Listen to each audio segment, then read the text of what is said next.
Schools start అయిపోయాయి. అంటే తల్లులందరికీ కూడా రన్నింగ్ రేస్ స్టార్ట్ అయిపోయినట్టే.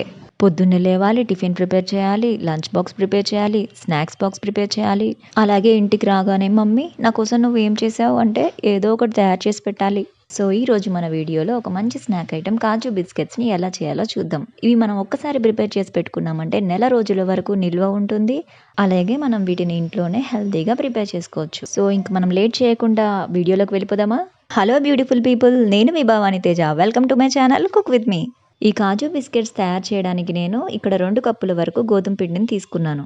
జనరల్గా అయితే మైదా పిండిని తీసుకుంటారండి, కానీ అది హెల్త్కి అంత మంచిది కాదు కాబట్టి నేను ఇక్కడ గోధుమ పిండిని తీసుకున్నాను. అలాగే పావు కప్పు వరకు షుగర్ని, 1 టేబుల్ స్పూన్ వాముని తీసుకోండి.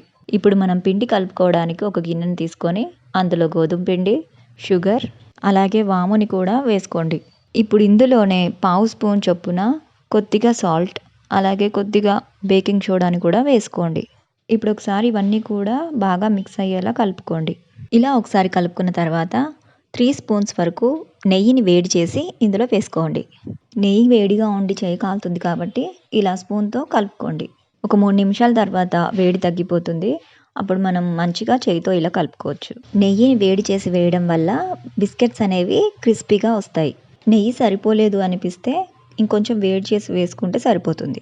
మనం మొత్తం ఇలా కలుపుకున్న తర్వాత కొంచెం పిండిని ఇలా చేతితో పట్టుకొని ఇలా అదిమి పెడితే ఇలా ఉండవ్వాలి. అలాగే మనం ఇలా బ్రేక్ చేస్తే బ్రేక్ అయిపోవాలి. ఇప్పుడు మనం ఈ పిండిలో కొద్ది కొద్దిగా వాటర్ యాడ్ చేసుకుంటూ కలుపుకోవాలి. మనం చపాతీ పిండిని ఎలా కలుపుకుంటామో అలా కలుపుకుంటే సరిపోతుంది. మనం చక్కెర వేసాం కాబట్టి కొంచెం గట్టిగానే కలుపుకోండి. ఈ వీడియోని ఫస్ట్ టైం చూస్తున్నట్లయితే నా ఛానల్ని సబ్స్క్రైబ్ చేసుకోండి. అలాగే పక్కనే ఉన్న బెల్ ఐకాన్ని ప్రెస్ చేయడం ద్వారా నేను ఇలా వీడియో పెట్టగానే మీకు నోటిఫికేషన్స్లో వచ్చేస్తుంది. ఇలా మనం పిండిని కలుపుకున్న తర్వాత దీని మీద మనం ఒక కాటన్ క్లాత్ని కానీ లేదా ఇలా ఒక బౌల్ని కానీ ఇలా కవర్ చేసి ఉంచుకోవాలి. ఇప్పుడు దీన్ని మనం ఒక 15 to 20 మినిట్స్ వరకు డిస్టర్బ్ చేయకుండా అలా వదిలేద్దాం. ఒక 20 నిమిషాల తర్వాత పిండిని ఒకసారి బాగా కలుపుకొని ఇలా 2 భాగాలుగా విడదీసుకోండి.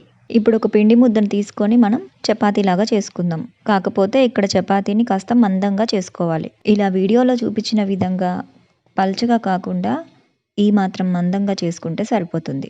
ఇప్పుడు మనం కాజు బిస్కెట్స్ షేప్ కోసం ఇలా ఒక మూతని కానీ లేదా పిల్లలు వాడే సిరప్స్ క్యాప్స్ ఉంటాయి కదా, నేను అది తీసుకొని చేస్తున్నాను. మీరు కావాలంటే వాటర్ బాటిల్ క్యాప్స్తో కూడా ఇలా ట్రై చేయొచ్చు.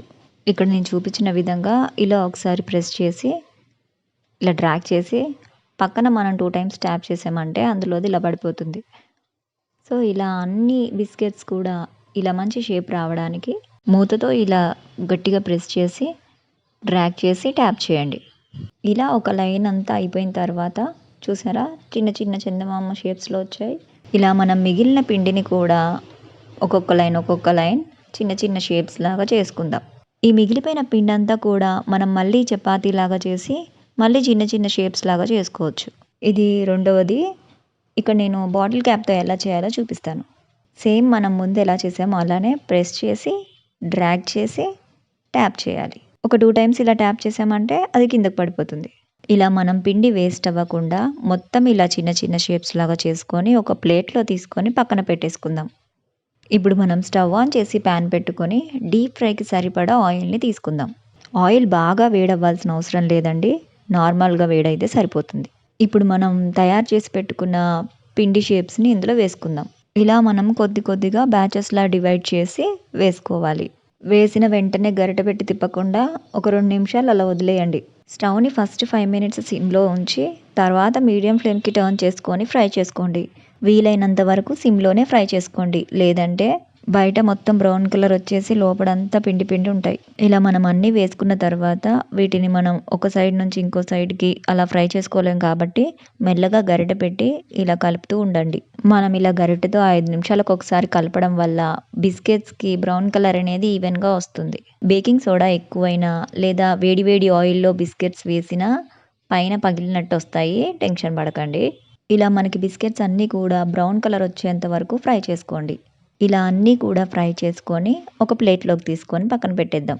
సో మన కాజు బిస్కెట్స్ అయితే రెడీ అయిపోయాయి. వీటిని మనం ఇలానే తినేయచ్చు. వీటిలో నుంచి కొన్ని బిస్కెట్స్ తీసి అందులోనే చిటికెడు ఉప్పు అలాగే చాట్ మసాలా, మీరు చాట్ మసాలా ప్లేస్లో కారాన్ని కూడా యాడ్ చేసుకోవచ్చు. ఇప్పుడు ఒకసారి ఇవన్నీ బాగా కలిసేలా పైకి కిందకి ఇలా టాస్ చేసుకొని పక్కన ఉంచేసుకోండి. ఈ బిస్కెట్స్ మనం డబ్బాలో పెట్టి ఇలా 1 మంత్ వరకు కూడా నిల్వ ఉంచుకోవచ్చు. ఇలా మనం రెడీ చేసుకొని బాక్స్‌లో పెట్టుకున్నామంటే పిల్లలకి స్నాక్స్ బాక్స్‌లో ఏం పెట్టాలి అనే సగం టెన్షన్ తగ్గిపోతుంది. వీటిని పిల్లలనే కాదు టీ టైంలో స్నాక్స్ లాగా పెద్దవాళ్ళు కూడా ఎంజాయ్ చేయొచ్చు. సో, ఇది ఇవాల్టి మన వీడియో. మీకు ఈ వీడియో గనక నచ్చినట్లయితే లైక్ చేయండి, షేర్ చేయండి. అలాగే కుక్ విత్ మీ ఛానల్‌ని సబ్స్క్రైబ్ చేసుకోండి. అలాగే కామెంట్ చేసి మీ కామెంట్ నంబర్ ఏంటో కూడా మెన్షన్ చేయండి. మరొక ఇంట్రెస్టింగ్ రెసిపీతో మళ్ళీ కలుద్దాం.